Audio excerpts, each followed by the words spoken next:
Hello everybody and welcome to Hospitality Maverick podcast with me, Michael Tingser. We at Hospitality Mavericks are here to inspire leaders and entrepreneurs in the hospitality industry to create heart-centered and profitable businesses from the inside out, the kind that both employees and customers love and support. In today's podcast, we are very excited to be joined by Cliff Ettridge. Cliff is a partner in the team, the most effective brand communication consultancy in the UK according to Design Week. As a champion for brand strategy and experience, Cliff have worked with a number of very known brands, including The Body Shop, the BBC, Gatwick Airport, Heathrow Airport, and Southwest Airlines, and we're going to touch more on that in the interview.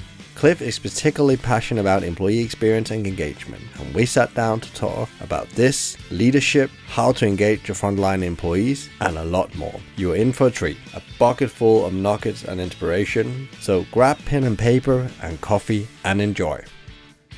It gives me great pleasure to welcome Cliff to our Hospitality Maverick podcast today. I've been really looking forward to this. I know you have some very interesting views on how businesses should design and organize themselves. So welcome. Thank you for having me. We met here at Platform 9 in Hope, where we're here today as well, and we met with, I think it was Carrie that introduced us. And the first thing you said, it was quite maverick, you said there's something wrong. I think it was a typo on the website, and I thought that was absolutely great. As a Dane and a very direct person, I just loved that. I thought that's amazing, that's very maverick. And then we fell into conversation about what we'll be doing each, the journey we've been on, and also similar things we'll be doing. I come from the hospitality world, where we believed in some of the same things as we're going to touch about today. The surface profit chain, people before profit, and understand that people is a big leverage to create profit, and that's what we're going to dive in today, and how we actually can design organization and make them high performance on that. Maybe we should start off with, so people know your story, where you're from, and how did you get to where you do, and what kind of businesses you're a part now, and what is it that you're doing out there? Yeah, sure. Well, I'd start by saying that you can only tell somebody that they've got a typo on their website if you can immediately trust them. So I looked at you and thought, here's somebody I can talk with. So, and I'm delighted to be telling you a little bit of my story today. Where have I come from? If you go way back, I'm an actor by trade. I went to drama school and came out of drama school, was looking for work, and did a number of pieces, but eventually realised acting wasn't going to pay me that much. I got offered a job at The Body Shop. They were asking for actors to come in and look at how we could open up the factory to public tours. So 6 actors gathered for 6 weeks to look at how you could tell the story of The Body Shop. We put together a public tour, and I was taken on afterwards to keep that tour going for another year. And then after that, I was lucky enough to work in the communications department at The Body Shop, which was a playground. This was the very early 90s. The Body Shop was going from strength to strength, and it was experimenting all the time with how it could engage in employees and customers. So it was the perfect playground for me to start to look at different ways in which you can engage with people. That was my training, really, was on the job. And I worked with Anita Roddick, who was the founder of the Body Shop, who was inspirational in terms of being single-mindedly focused on an idea that business was about social and environmental change and making money. One thing that people forget about her is that they remember her campaigning spirit.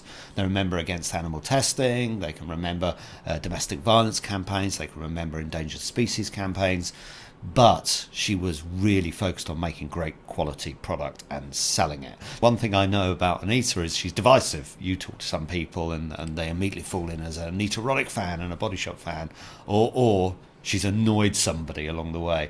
But that sort of single-minded opinion, I really observed, galvanised people, and it galvanised the right people. So the people that rallied to the Body Shop flag inside the business, they were passionate about that business, and they defend it all the way.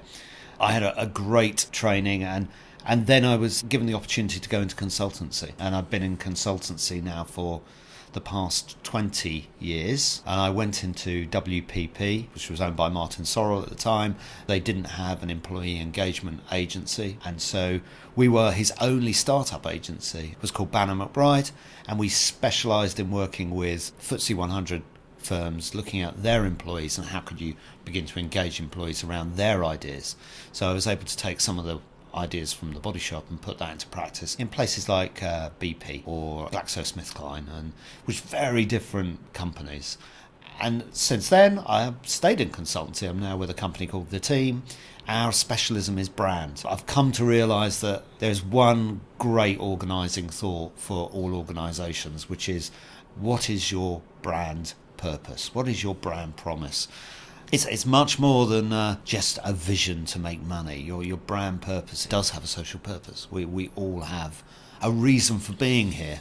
And it's getting to the bottom of, well, what is your reason for being here? And focusing on that, because that's why customers buy from you. They don't just buy from you because you have a great product. They buy from you because you actually stand for something.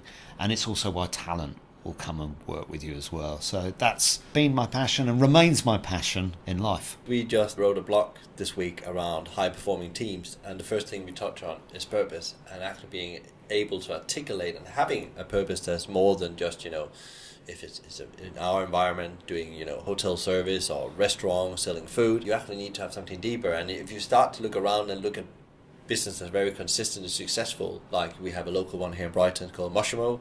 They are having a campaign that's called Fish Love, and they got like guys like Richard Branson on board and other people, Judi Dench and stuff like that, and they know they are taking, this is a sushi restaurant, they're taking fish out of the ocean, so we need to be aware about protecting the ocean, and that's a very big passion up there. So they now they are a single restaurant, but have one of the biggest campaign and more influential campaigns around protecting the ocean and stop overfishing and making sure that people eat the right fish. Now, we're not all eating salmon and stuff like that. They still, as Carl said on our podcast, is challenged around recoupment and stuff like that. That will always be a challenge, but it's a bit easier in a way, because they have something that's bigger than just opening a restaurant every day. Yeah, I'd agree with that, and that's a prime example of how an organisation is then starting to ask itself a fundamental question, which is, what is our responsibility in the world? When you look at our core business, and similarly, I'm working with a travel company at the moment, and we've seen recently a big backlash against tourists. If you look at some of the coverage in Venice, where there have been residents protesting at the number of people in the city in the height of the summer, and that's happened now in Barcelona as well. It's happening in a number of places where people are reacting against tourism, because tourism is no longer necessarily seen as bringing in something good to the local economy. It's actually seen as damaging the local economy. It's using up housing, for example, Airbnb moving in and ensuring that housing is taken by tourists rather than local people. That's seen as damaging. But travel is essential to us. That the more that we travel, the more we see, the more we actually learn, the more we expand our horizons, which is really appreciation and understanding of humankind. It's probably never been more important than it is today. So with this travel company I'm working with, I'm asking them, well, what will you do beyond selling trips? Where are you going to send people to? And are there areas that you're prepared to say, we're not going to send people there because that is irresponsible? Are there areas where you do send your customers, you're going to give them really clear advice on what they should and shouldn't do? And suddenly, I'm talking to this company and I'm saying, you could become a campaigner. You don't have to just be somebody who sells something.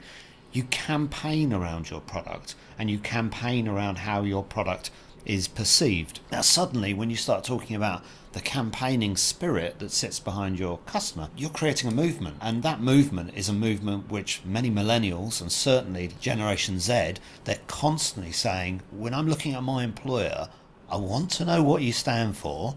I want to know that it's more than just the pay packet.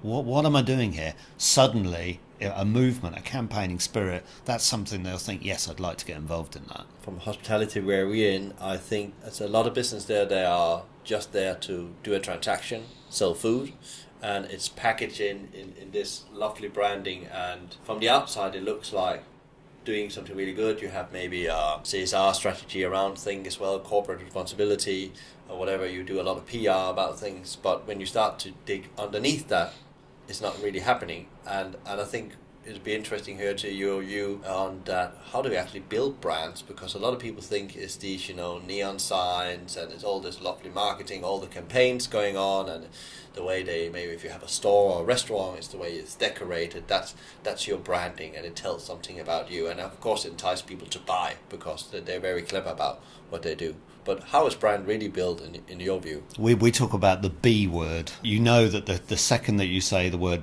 brand to a client, they tend to get the wrong idea. As you say, people start to think about the logo or the font or the colour. And those things are brand identity. And now brand identity is not brand. The identity is an expression of your brand.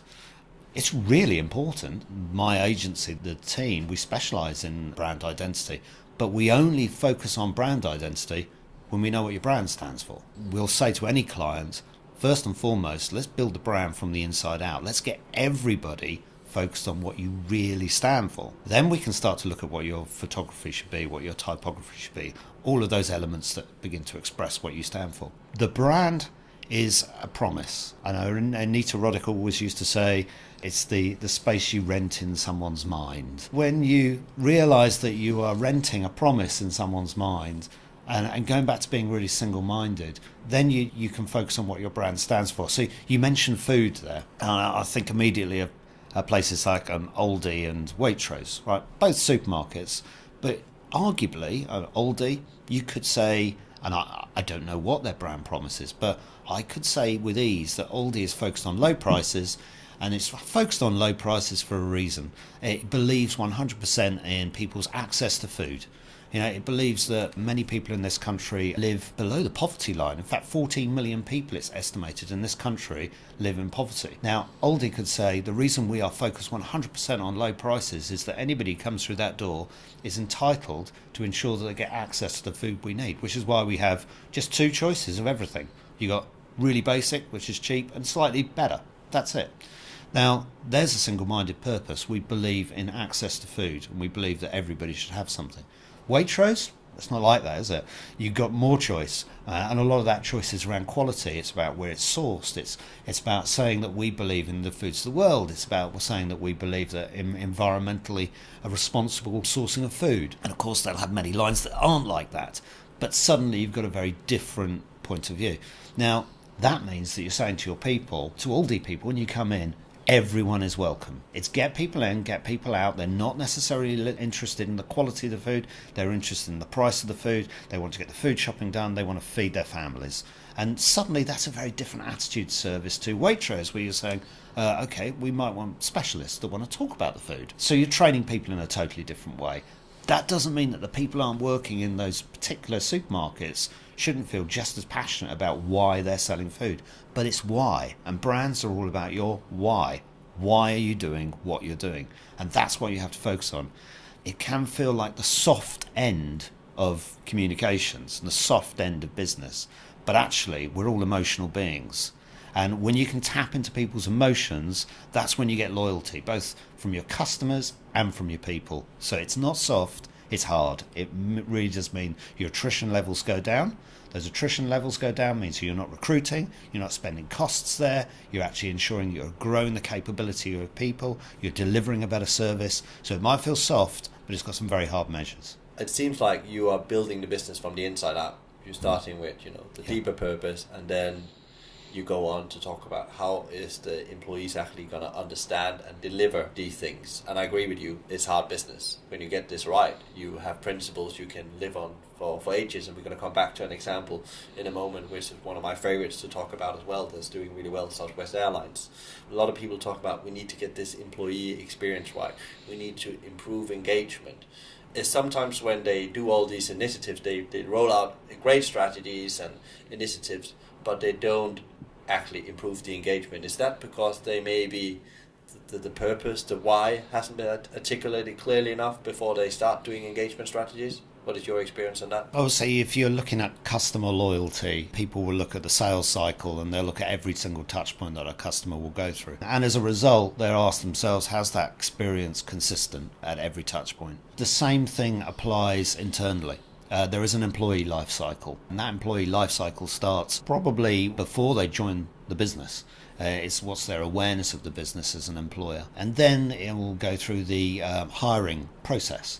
So how do I actually apply for your job? How do I get interviewed? What do I hear about my interview success or failure? How do you notify me if I've got a job? What's day one like? What's it like before I actually come through the doors for the first time? What do I see? And that life cycle will extend all the way through to what training do I get? What reward? What recognition? What's it like when I leave? What conversation do you have with me when I leave? How do you stay in contact with me? And all those touch points in the employee life cycle, they need to be consistent and they need to match a brand experience.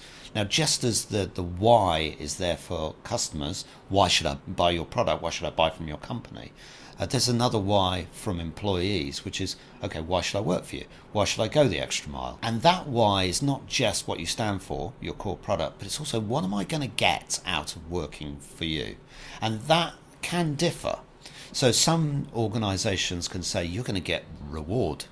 The more we sell, the more money you get in your pay packet. That's it. That's what you're going to get.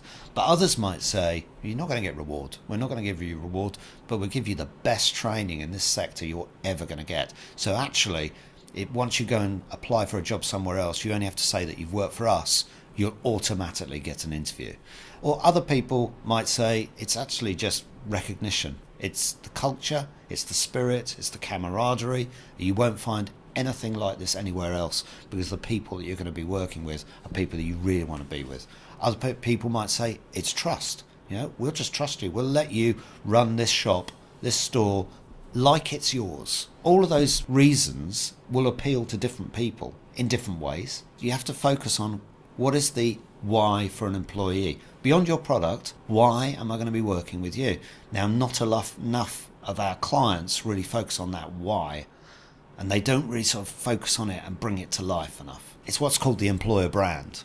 Yeah. Now, the employer brand is too often just seen as recruitment marketing, but actually that employer brand runs through that entire life cycle.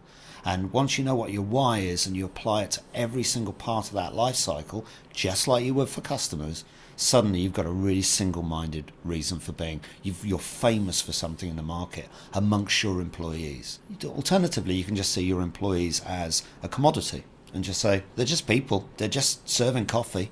They're just handing out sandwiches. Anybody can do that. Yeah, I'm sure anybody can. I can go and buy a sandwich for $1.99 from any shop I want. I can do it in any shop I want. I want to make a choice, and very often that choice is an emotional choice. It's not just driven by price.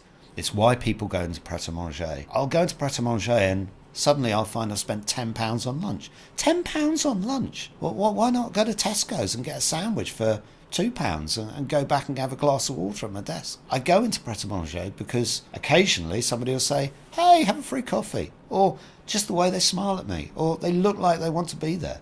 Now, that is worth suddenly an additional £8. That all comes from the fact that they've managed to get their people into a position whereby they understand why they work for Pret-a-Manger. There is a camaraderie there. There is a why at work. And that's the value of the employer brand. That is the brand on the inside. The brand on the outside is product choice you've got. The brand on the outside is the way they position that product. The brand on the outside is the brand identity eventually. The brand on the outside is the advertising. That's the brand on the outside. But the brand on the inside, that's the people. That's why I go there. I go there because, they smile at me. Pret is a very good example of somebody that has a very clear, articulate why. They implemented that into their people journey and their operation, so they make it work. So they make work for the staff, and the staff has time to do that. And as you say, suddenly you have spent, and sometimes you have that additional buy. So sometimes you add £12 because you're getting that, little sweet or cake as well, or a breakfast you're suddenly spending £6 on. You could go many places and get that breakfast, but it's the consistency of that experience they create and that culture around it. And it just moves fast because they want to be there. Yeah. People don't want to be there. The number one thing I see when I go in to work with operator and restaurant, you can feel that energy when you come in. You can see if people want to be there and they want to serve you. If they want to serve you, they feel very comfortable and well trained in your job, and they move you fast. Because you're also buying time. In restaurants, you've gone away from buying products. You're buying time and experiences. And it's about how can you translate that through your culture. And they had ingrained that in every little thing you do. And if you've ever seen a Pret kitchen, or it's so well done that even the employee engagement in there, it makes life easier. I'm not saying they're getting everything perfect, but they definitely have thought it through in many ways. So I think that's a very great example. If you were to take a Pret employee and say, well, why do you want to be there? They probably couldn't tell you immediately. They'd say it just feels right. But it doesn't feel right by accident. It feels right because they've been told the brand story. Somehow, somewhere along the way, they've got into their minds that this is different, this is entertainment, this is food with fun, this is food with a warmth, with a heart. That's what it is. And that story has just got under the skin of people so that they just naturally understand it. And when you can understand that brand is a story, ultimately you're telling a simple story about why you're in business, then you bring it to life. There was an exercise that was done in the States a few years back where some guys bought 100 objects off eBay for $1.25 each. So they had 100 objects that they bought. And what they decided to do was to resell those objects on eBay, except this time they put a story behind each object. Now, one of the objects that they bought was a small shot glass, and it had a woodpecker on it. I think there were maybe a set of 4 of these shot glasses. And bear in mind, this was bought for $1.25. Now, they told a story about these shot glasses and said that these woodpecker shot glasses were from Missouri, and that there's a famous story that goes around that when you go out hunting in Missouri, what you do is you go out hunting for the day, you bring home your kill for the family, you come down through the woods and you get to a Missouri bar. They all celebrate by having a shot of whiskey in the Missouri shot glass. They put this story on eBay, and then they put the same product up and they sold it, and they sold it for $70. They bought it for $1.25 with no story. It was just shot glasses. They put the story in place and said, now these shot glasses for a sale. People read the story, suddenly they bought it for $70. Now, what explains that huge jump in value? Because it's still a shot glass, it's just been given a story.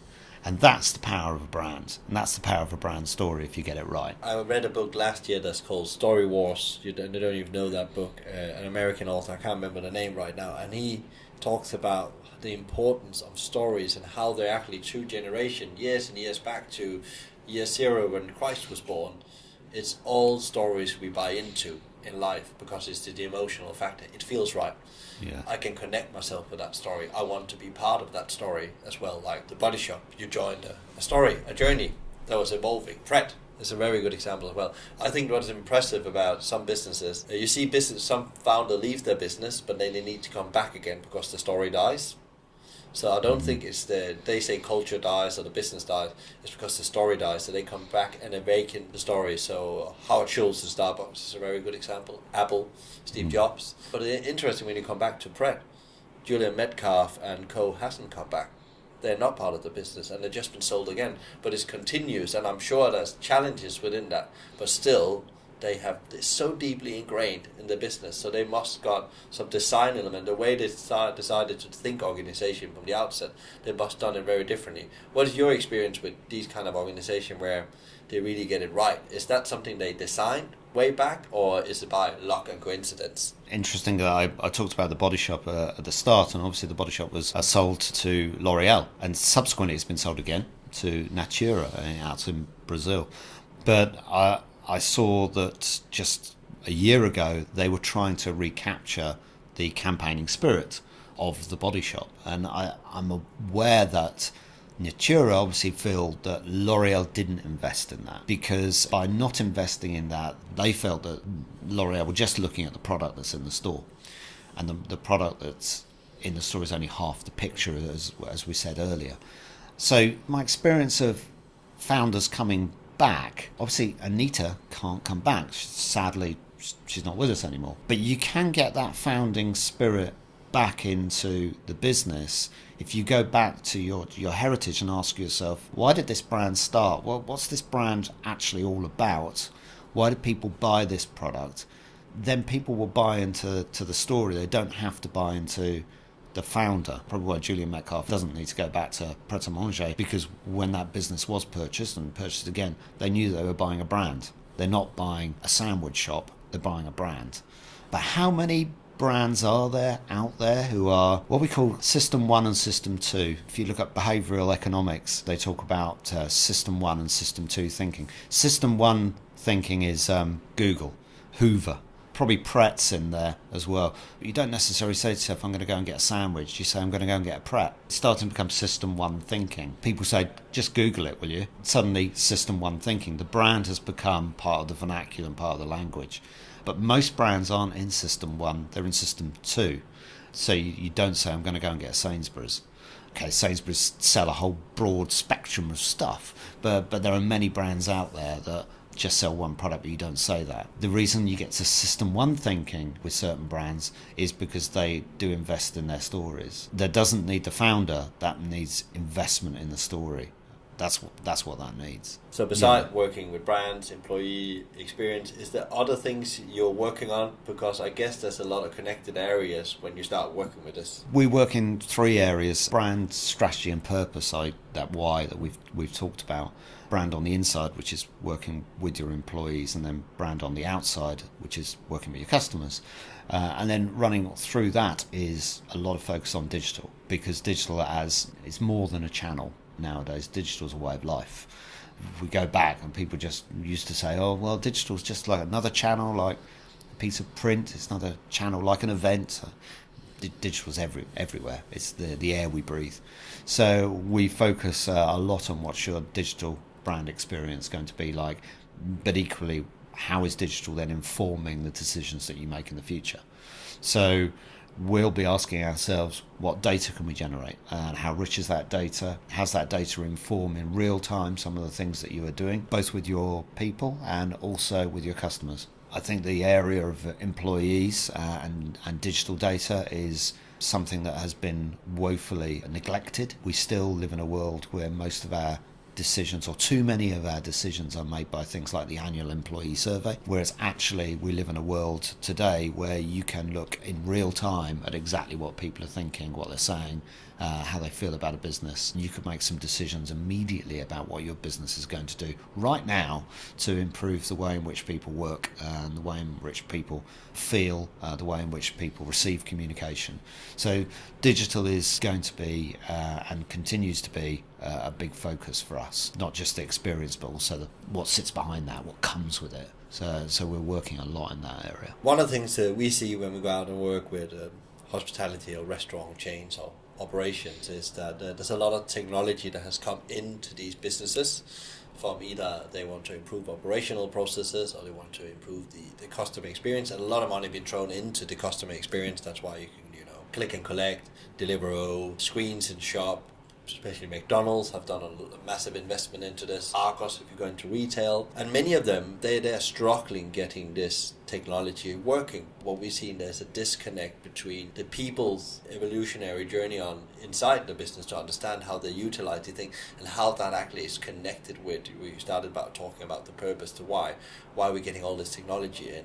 And I think there's what often happens is that as a senior management see a technology and think this is going to make our business better, and they throw that into the operation, but they haven't really understand how that's going to impact the front line. So there's a disconnect between what you believe in head office works and what really makes the experience work out in the front line. Is that something you see when you talk about creating digital environments? Because digital is like one of these phrases that people have very different perceptions about. Yeah, I think that there's digital communications and there's digital in your work processes, which are 2 different things. I mean, digital isn't a thing, it's a life form. There was an interview that David Bowie gave with Jeremy Paxman back in 1999 on the advent of the internet, which is fascinating. He captured what the internet was going to do way back then, how it was going to entirely change our lives. It was not a channel, it was something that was going to be floating all around us. When you see the power of digital to, for example, look at the way in which people walk around a shop. Where do they walk to the most?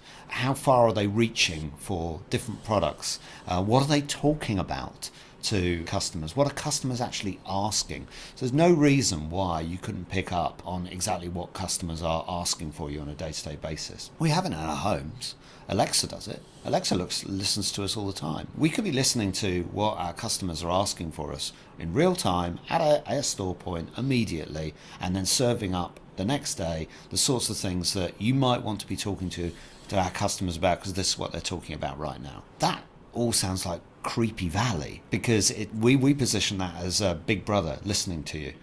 But actually, it could also be positioned as we're coming up with digital products that are going to help you just do a better job. If our raison d'etre is the conversations that we have, we need to have meaningful conversations. If we're going to have meaningful conversations, then we need to know what people are interested in, what they're asking about. And so we need to listen to that. Now, there's no reason why digital can't be a force for good in that area. The problem is that as human beings, we naturally always see digital as a power for bad sometimes. We're suspicious.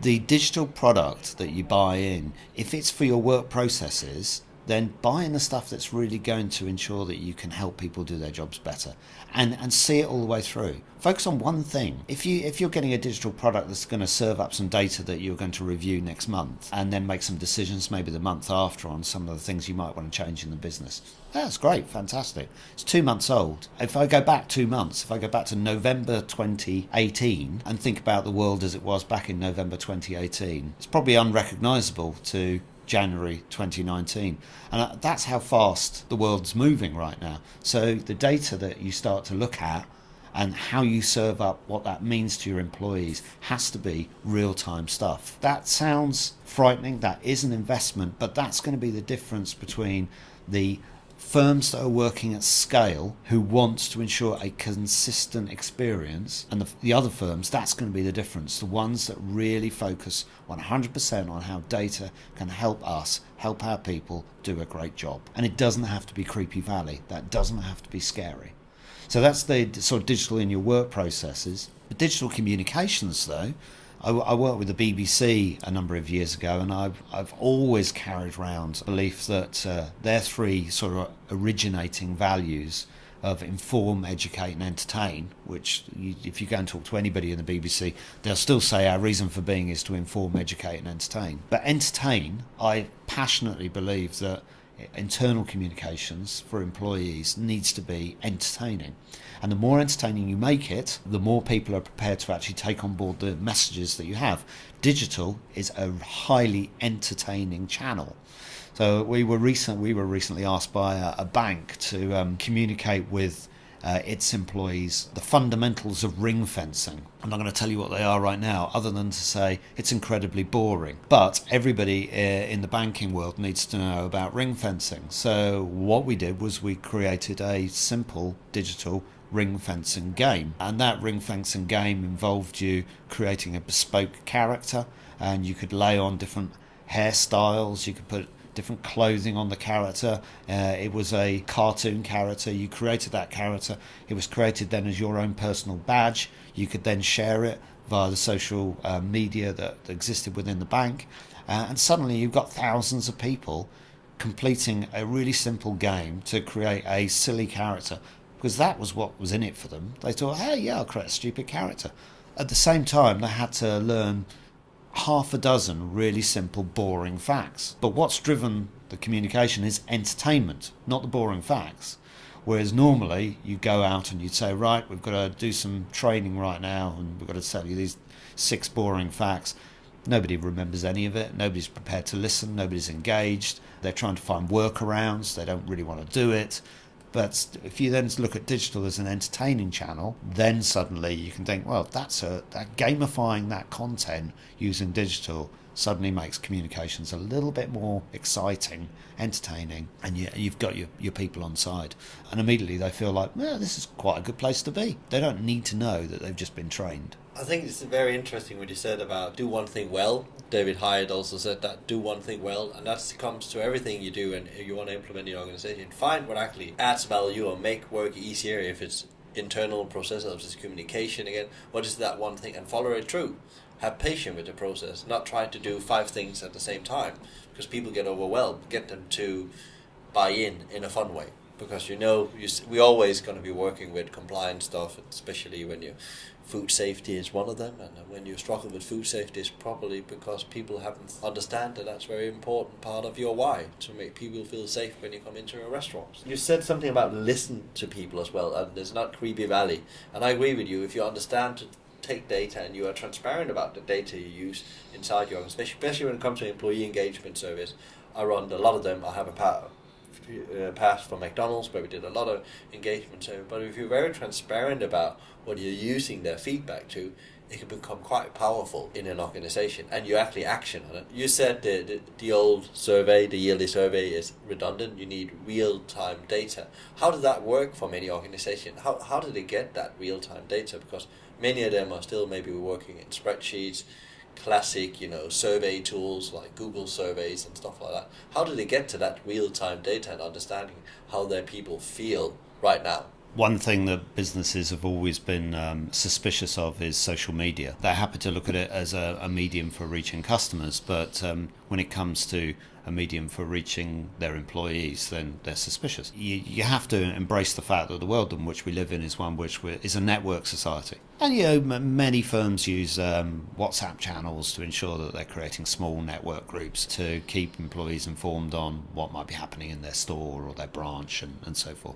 which is great. But actually, if you're using that already, if you're, say, a manager of a branch, a manager of a store, and you're using WhatsApp to keep in contact with your people, fantastic. You're handing over a lot of data to Facebook. So you're handing over to Facebook data around where your people are, where they're going to, what they're doing in the evening, what they're talking about, or what pictures they're sharing, what's in those pictures. All that data is collected by Facebook and used to inform the algorithms and serve up the advertising that we eventually get. Well, I give it to Facebook. Aren't you interested in this content? And Facebook recognise that, which is why they've invested in Workplace, which Facebook at Work.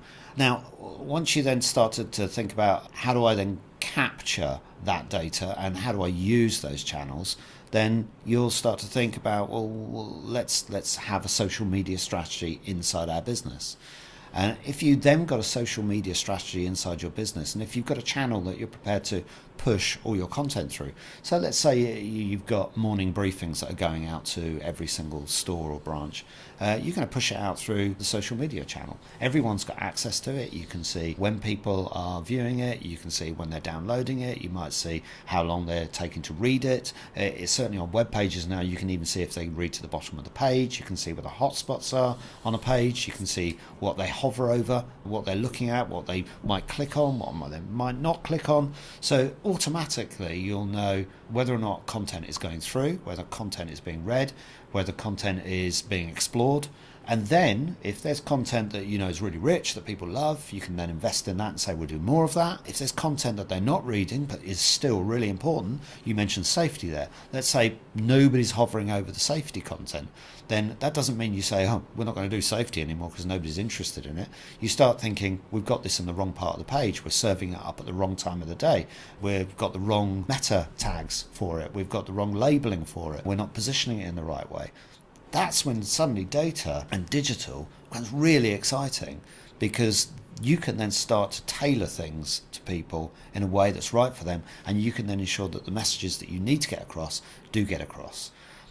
But how many organisations have yet got themselves to a point where they're thinking in that way?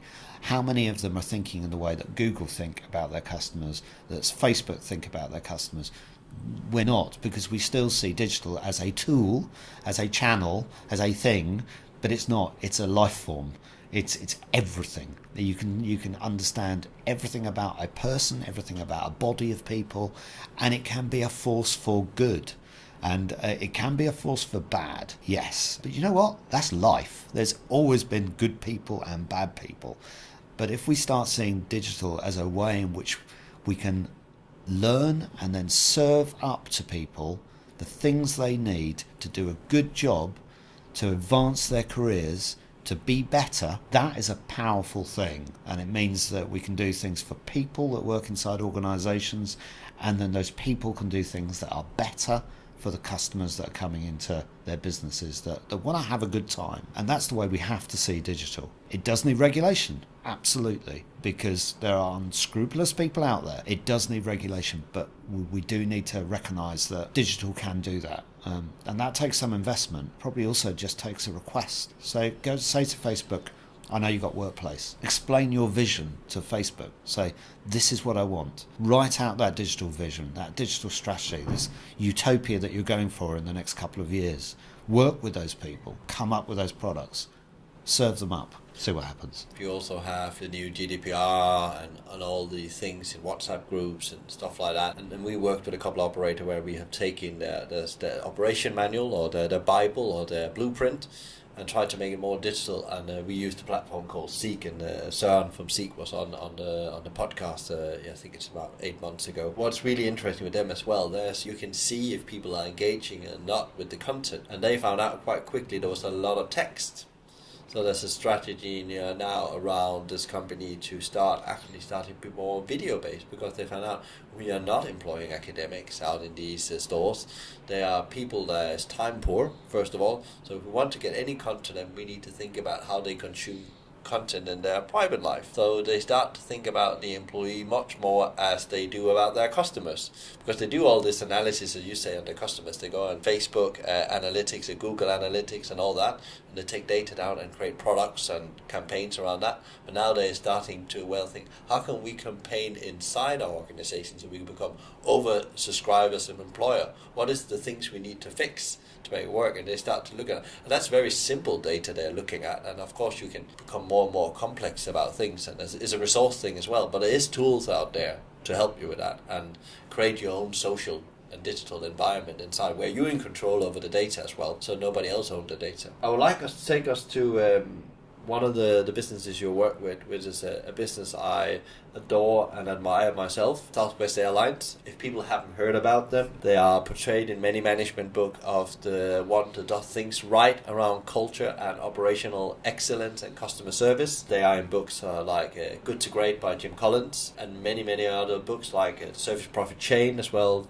written by James L. Haskell, and a group of other professors for Harvard. So they are darling out there, and they have over years, what is interesting with them, and you maybe correct me on this, but what I have seen, if you look at their share price, is that they constantly improve their shares, not by 20 or 40% a year, but 3 to 6% every year. And they're very consistent through, even when you have a storm in the economy, they go through, and they still have customers, and they're still happy. So tell us a bit about that business and what is the work you've been doing with it, because I was thinking, why did Southwest Airlines need help? Because they're doing so well. What was your gig there? What was that all about? Michael, I thought exactly the same thing when they approached us. I thought, you want to talk to us about hospitality? Surely you know everything there is to know about hospitality. And I think that is the reason that they are at the top of their game, is that they never think that they know everything there is to know about hospitality. So we were asked to go in and do a piece of work, which was again a piece of digital communications, to help codify what great hospitality looks like, both in terms of how it is delivered to their customers and how employees receive hospitality inside Southwest. This piece of work came off the back of some work we'd actually done for the Royal Bank of Scotland. And the Royal Bank of Scotland has been in a huge turnaround recently and has just returned to profit. But as part of the turnaround story, we were asked to look at what were the brand practices that different employees could invest in terms of what were their strengths, their personality strengths that they could bring to the business. We developed something called the brand profiler, or it was called the determination profiler, because we came up with an internal rallying cry called Determined to Make a Difference. This profiler enabled employees to answer a series of questions, and it determines their psychometric profile, their strengths when it came to delivering the brand. So, for example, you might be a visionary, or you might be a planner, or you might be somebody that encourages great team spirit and so forth. This enabled the bank to say to all their employees, look, this is your strength. This is fundamental to our turnaround. This is where we want you to really apply your strengths, but also be aware of your colleagues and what their strengths are. That meant that for the bank, they were able to get better team conversations going about how we address different situations. They were also able to think about, well, how do we then begin to devise learning and development that's great for the people that we have, that addresses some of the strengths and weaknesses we have. That was a great job. And there are 80,000 people inside Royal Bank of Scotland, and we had 45,000 people complete this voluntarily with very limited internal marketing. This was seen by Southwest Airlines at a conference, and they called us and said, we've seen this product and we wonder whether or not it can be applied to hospitality. We went away and we thought about that, and we went back to them rather quickly and said, yeah, it absolutely can. We worked with them on a really simple structure whereby we posited that for hospitality and delivering hospitality, there's a couple of axes at work here. The first axis is you are either an extrovert person, you're an entertainer, you love being the life and soul of the party, or you're an introvert person, you quietly get on with things behind the scenes. So there's an axis there. But then there's another axis, which is you either rationally understand the importance of hospitality. I understand that this is fundamental to the work that we do. Or you intuitively understand hospitality. You just live it. You're just one of those people that is just naturally hospitable. Now, when you take those two axes, you form a grid, and you can be an extrovert person that just gets it and is like that, but you can also be an extrovert person that actually rationally understands it. You don't necessarily display all of the best traits of hospitality, but you rationally understand you need to change. Equally, you can be an introvert and intuitive, introvert and rational.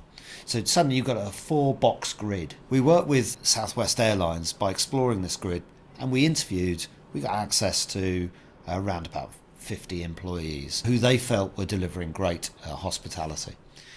And one of the things that we explored with them was, well, what were they doing that demonstrated great hospitality within this grid?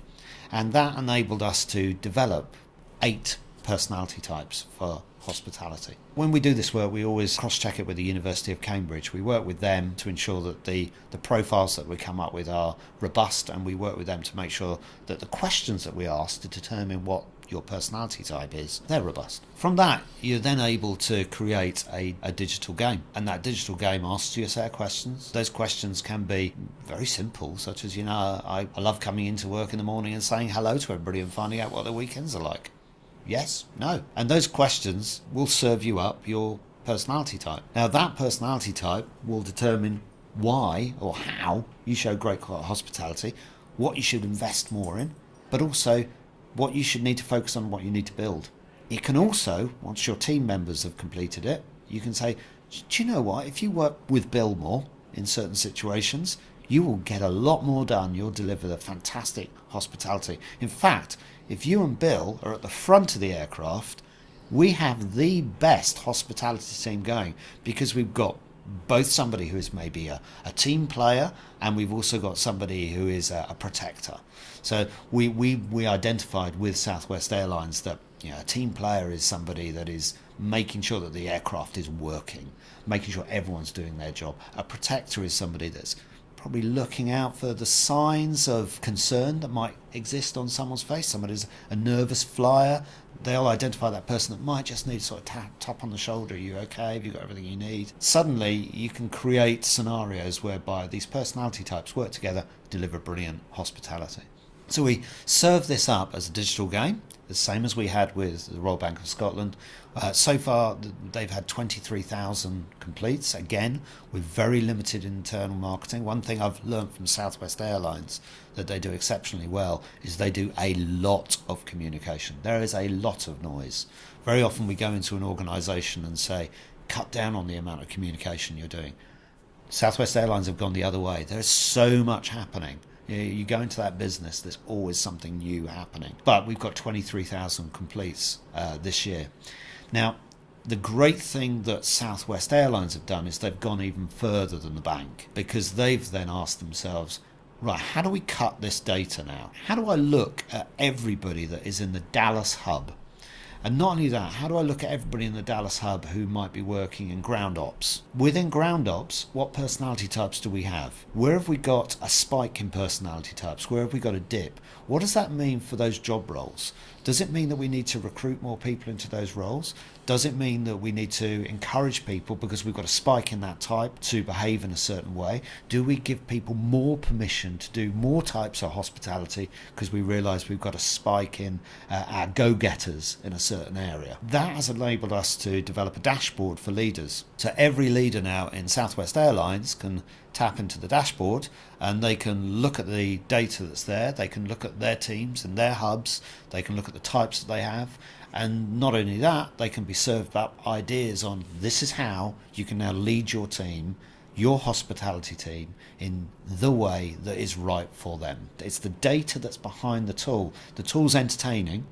People have completed the tool because it's entertaining, but behind that is the data that enables leaders to do the right things for the people that they've got. So that's been the exciting work we've done there. This is very interesting because I'm an MBTI practitioner and use type often when we go out to high performing teams session, and we did one with a head office where a typical restaurant operation, you have operation team, you have marketing, you have PR, you have HR. And it was very interesting to see the spike of personality types because there were enough people. I think there were about 40 people we did this with. You can see that operation had a certain profile, and if you looked at the leader of that team, had that profile. So either people conformed to that personality because they liked it, and maybe had a different personality. Deep down, the MBTI profile would be different, but they conformed because they knew to be successful, you need to act and behave like a leader. And I said, we talked with the heads of these teams, and that was the same in all teams. Maybe you need to be aware that people are copying you almost too much. You don't have that diversity in your team. And that's where type or personality, which I think is very interesting, you're just taking on the next scale, you're taking a whole organization and making them do small personality tests in a way that's built on type profiles, because it's very powerful, because then you can start having a shared language and understanding why are you working better together with Bill, as you said, but I don't like to work together with Bill. Try it out, because actually if you understand Bill more, you know how he makes you better. As normally default, we seek people as like-minded and the same, and that doesn't make us better. And the same goes for an organization if we don't strive to become setting a new standard every time and do things differently.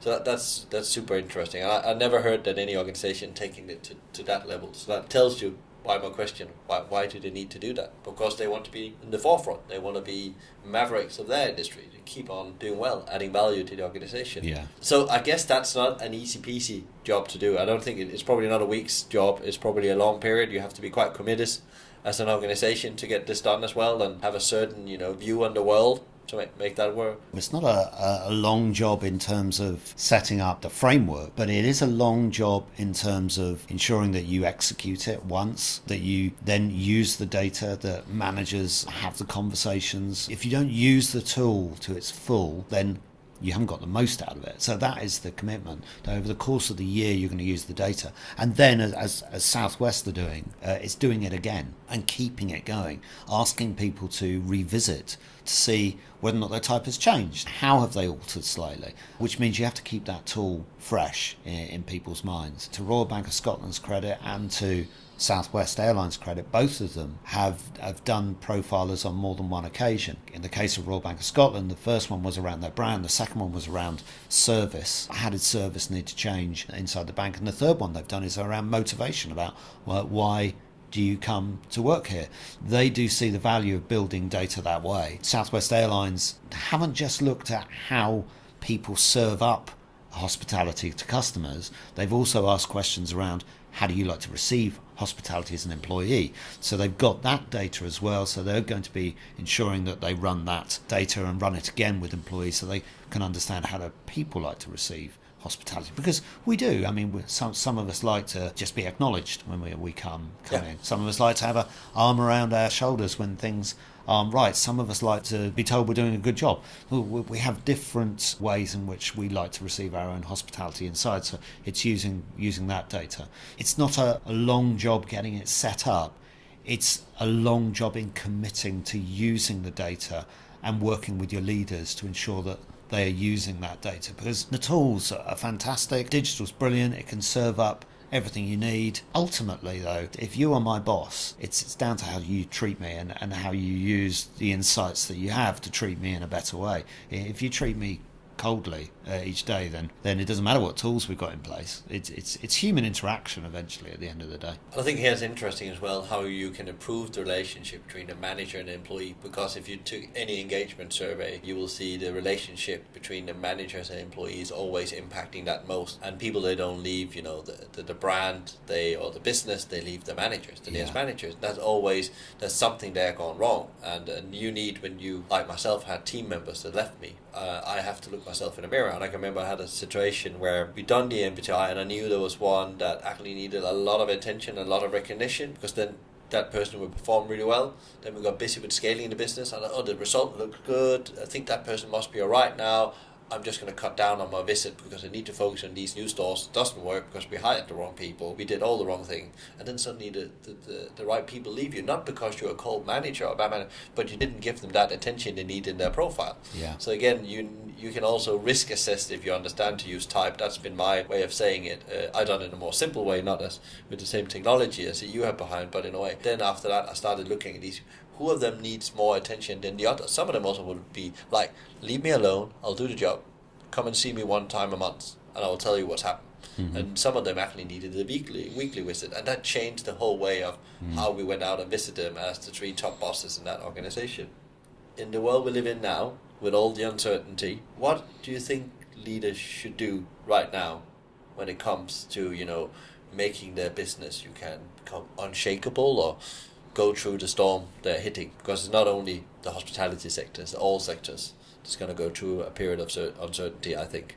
The one piece of advice, honesty and trust is what I would say with your people. Be 100% honest with them about where your business is heading, what shape it's in, or what needs to happen in order to build the business for customers, and then trust your people to do a good job with that information. As long as you've hired the right people, trust them. They will do good by you if you have been 100% honest with them about what you're trying to do, why you're trying to do it, where you're headed, what the world of work is like right now, what you want them to focus on with your customers, and then let them do it. Just let them do it. And then come back to them and offer up ways in which you can help them do a better job, but listen to them. If they say, I need this to do a better job, then give it to them.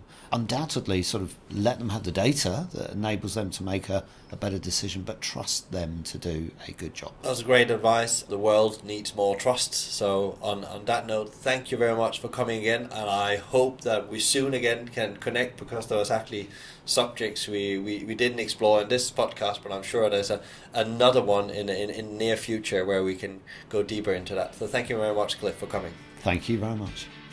That's all we had time for today. Thank you so much, Cliff, for sharing your stories and your thoughts on the employee experience. Thank you to Laura from Let's Talk Video Production for your ongoing assistance making these podcasts happen. If you like today's podcast, please share, like, or even better, rate us on iTunes. We hope you enjoyed today's Hospitality Maverick podcast with me, Michael Tinkser. Tune in next time for another industry interview, and in the meantime, find out more about us at hospitalitymavericks.com. Thanks for listening, and be Maverick.